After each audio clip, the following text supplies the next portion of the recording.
Olá, amigos, boa noite, tudo bem? A câmera tá ao contrário, hoje vai ser um pouco complicado eu gravar isso sem me perder e olhar pra mim mesma, mas vamos lá. Hoje eu vou fazer o quê? Review desse livro incrível. Tá focando, meninas? O Homem Mais Inteligente da História. Esse livro é inacreditável, sério. Poucos livros eu faço review. Eu só fiz review de um até agora, que foi o Deus que Destrói Sonhos, que é muito bom. Se você ainda não viu esse review, esse livro ecoa na minha mente até os dias de hoje. Todos os livros que eu li foram muito importantes para o meu tempo, para esse meu último ano, que foi o ano que eu comecei a ler, né? O ano passado foi que eu decidi ler pelo menos um livro por mês e consegui. Eu li muito mais que 12 livros, eu perdi a conta de quantos livros eu li, porque eu comecei a ler, tipo, 20 páginas por dia, aí pronto, aí começou a andar muito rápido. Mas eu comecei com metas pequenas. Primeiro eu comecei, tipo, vou ler 5 páginas por dia. Aí quando 5 páginas ficou fácil, passei a ler 10 páginas por dia. Aí quando 10 páginas ficou fácil, eu comecei a falar, ok, eu vou acabar esse livro em um mês. Então eu lia 20 páginas por dia, nos livros que eram maiores. E pronto, ficou bem mais fácil. Aí agora eu li esse, que é O Homem Mais Inteligente da História. E ele é muito, muito bom.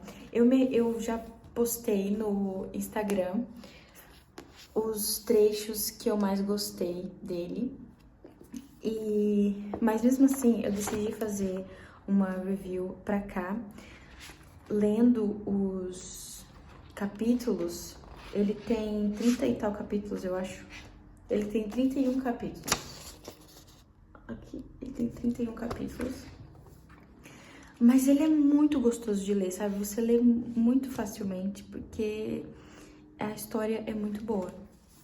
É uma história de um psiquiatra ateu que é desafiado a estudar a mente de Jesus de forma científica. Então, sem nenhum preconceito, sem religiosidade, apenas estudar a mente, como ele já tinha feito com outros. Ele já estudou Freud, já estudou Einstein, já estudou, pronto, várias mentes que marcaram a história, ele já estudou. E aqui nesse livro mostra ele estudando a mente de Jesus. E é a coisa mais reveladora de sempre, tipo, é muito bom. Deixa eu só consertar a luz. Acho que tá melhor, não sei, mas pronto. É mesmo muito bom, porque assim, eu acho que serve pra todas as pessoas. Não é só pra quem é cristão, de verdade.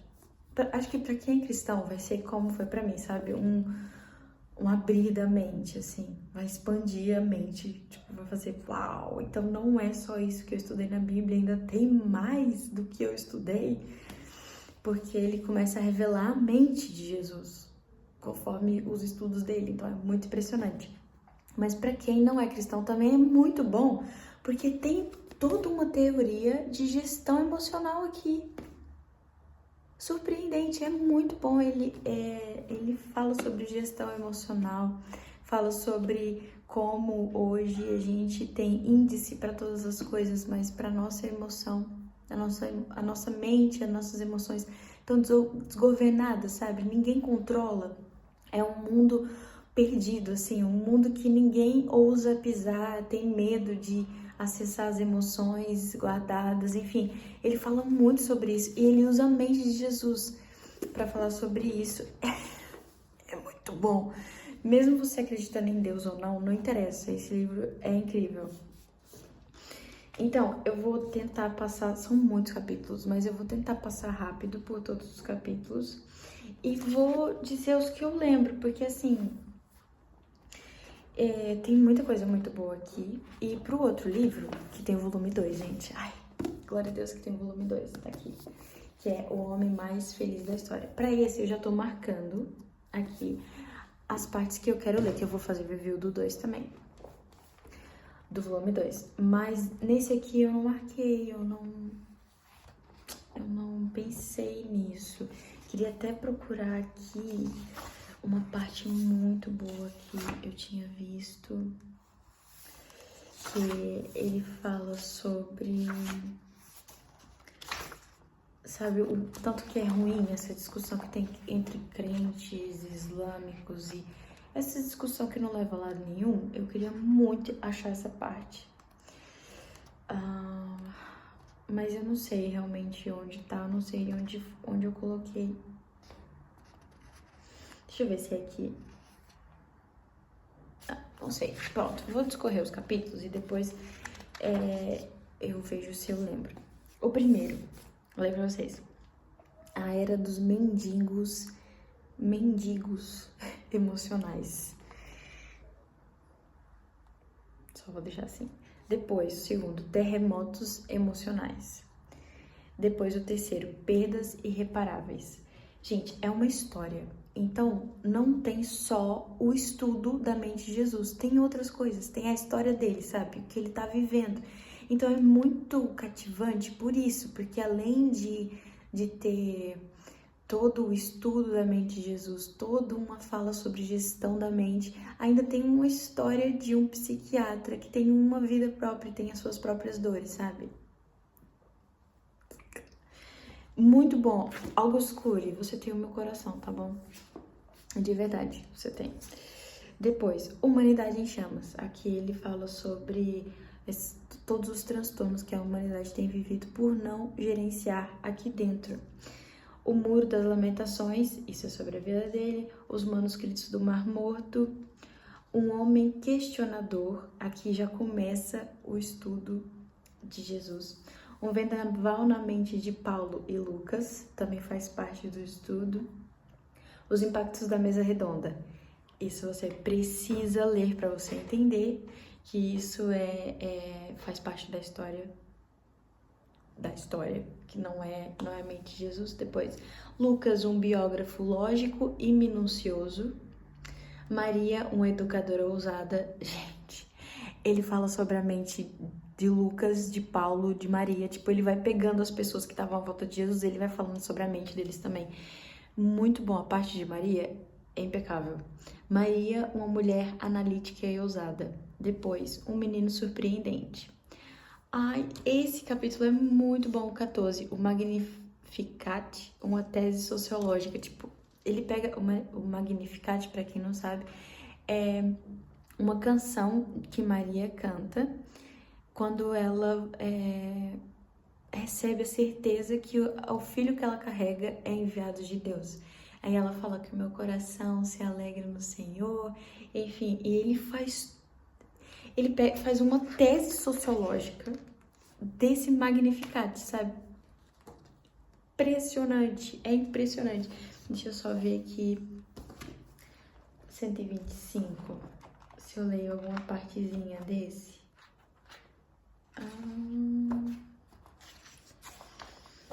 Ai, que lindo, eu gosto muito, muito, muito desse livro, eu gostei muito.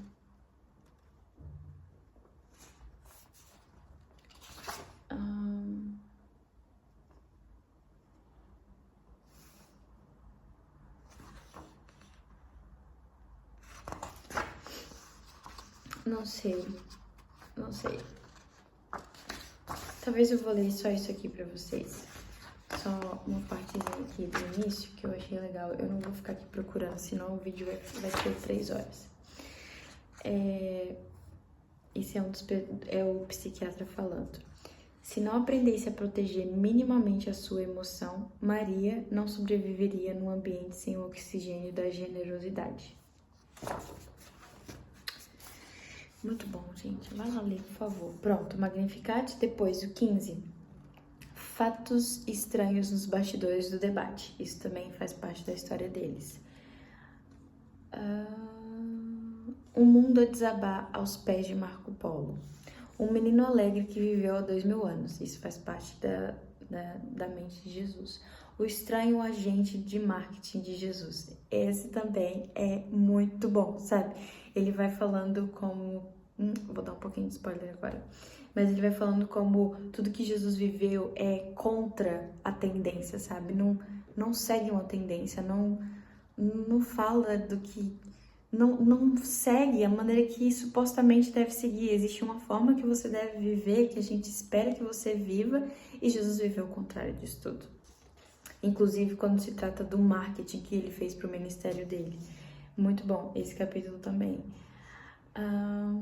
Cadê? Tá aqui. Jesus e o mais dramático teste de estresse. Oh, meu Deus. Esse me pegou de um jeito tão...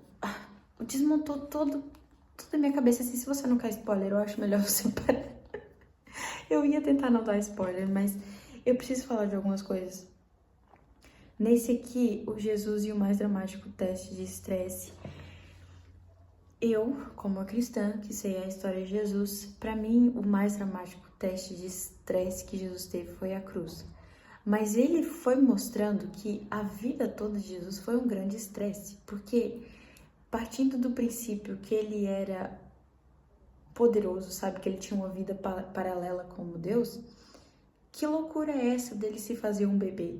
Ele, como Deus, teve que ficar 9 meses na barriga de outro ser humano. Tipo, depois teve que crescer, teve que esperar 33 anos para começar. Não, desculpa, 30 anos para começar o seu ministério. Esses 30 anos já foram um teste de estresse. Depois desse teste de estresse, ele ainda teve 40 dias no deserto. Depois desses 40 dias é que ele começou mais 3 anos de ensinamento a pessoas que não tinham capacidades para aprender. Que isso é uma coisa que ele fala aqui também. Depois, o teste do poder político e religioso.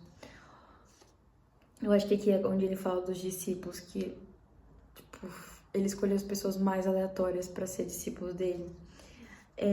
Depois, o quarto teste de estresse, humilhação pública. E essa é o quarto teste de estresse. Então, a vida dele toda foi estressante.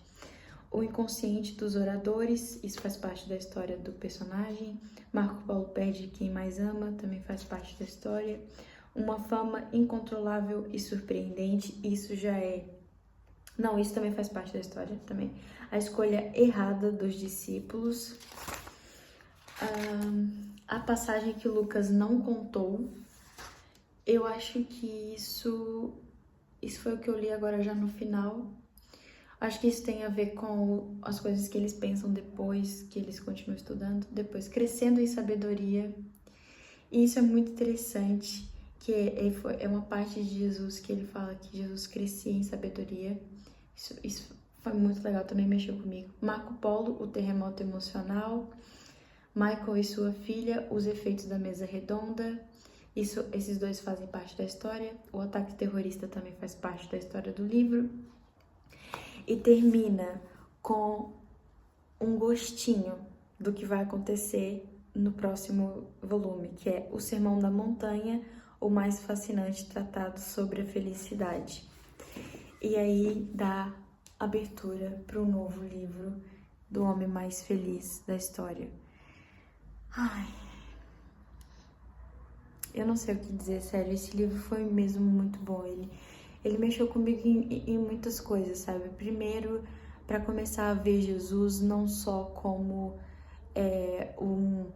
como Deus que veio à Terra fazer milagres, mas como Deus que veio à Terra fazer milagres e mostrar que nós podemos ter uma vida boa. Ele veio literalmente ensinar como é que a gente pode viver uma vida boa aqui, independente da religião, independente do que... Independente, não interessa. Se você crê que Jesus veio e que ele veio enviado por Deus e que ele era Deus, e você aceitar ele como seu Senhor e Salvador, e se você seguir o que ele disse, tipo, você pode ter uma vida boa. Só seguir o que ele falou e ter ele como mestre. Aí, enfim, pra mim, esse review é só uma pequena partezinha do que eu acho que eu vou dizer no próximo, que é sobre o Sermão do Monte e sobre o homem. Esse é sobre o homem mais inteligente, que óbvio que é Jesus. Eles só chegaram a essa conclusão no final dos debates que eles tiveram. Eles tiveram vários debates ao longo do livro. E eles chegaram a essa conclusão. Não foram eles que chegaram, na verdade foram as pessoas que estavam vendo o debate que começaram a dizer que era o debate sobre o homem mais inteligente da história. Porque realmente eles começaram a ver que Jesus tinha uma inteligência, tinha uma perspicácia, sabe? Tinha uma forma de sair das situações e ele conseguia ressignificar todo o mal que aconteceu desde que ele era um bebê, sabe? De perseguição, querer matar ele. Ele conseguiu se ressignificar isso tudo e no final, antes dele, aqui diz que foi um ano antes, eu não sei, vou dizer que tá aqui, um ano antes dele morrer, ele faz todo um sermão sobre felicidade, que é o Sermão da Montanha. E eu nunca tinha pensado nisso, que o Sermão da Montanha é Jesus nos ensinando a ser feliz, literalmente, tipo, ele jogou na nossa cara, assim, um textão de como ser feliz. E a gente não é. A gente busca felicidade em tantas outras coisas, sendo que a gente tem literalmente um manual dizendo como ser feliz, como é que a gente pode ser feliz aqui. E é isso, gente. Agora eu vou pro volume 2, que é o homem mais feliz da história. Eu já tô aqui no capítulo 6. E tá muito bom. Eu não quero sair desses livros, sério. Eu não, de verdade, sendo bem sincera com vocês, eu não dava nada por esses livros, nada. Eu ganhei e fiquei, eu vou ler. Mas eu pensei que era tipo... Eu não sabia que eram histórias, eu nunca nem tinha lido aqui atrás. Eu não sabia que era uma história, era um romance, sabe? Eu pensei que era mais um livro psiquiatra de ajuda mental. E eu não queria ler mais nenhum livro assim, porque eu já tinha lido muitos. Eu queria uma coisa diferente. E sem querer... Isso é diferente. Eu queria agradecer meu tio, primeiramente, porque foi ele que me deu esse livro, ó. Marcelo Rodrigues de Souza.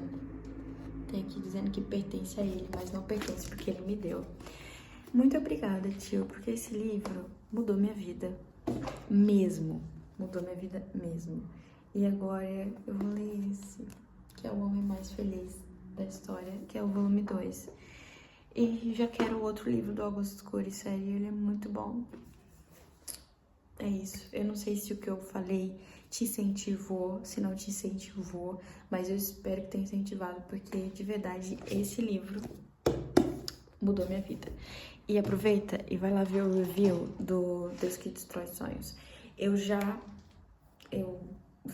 errei em algumas partes lá, alguns capítulos, mas aquele livro é muito bom. Esse meu review te convencer a ler aquele livro, se prepare, leia sentado e se prepare para se sentir desconfortável. Assim como nesse livro, O Homem Mais Inteligente da História traz muito desconforto para quem é religioso.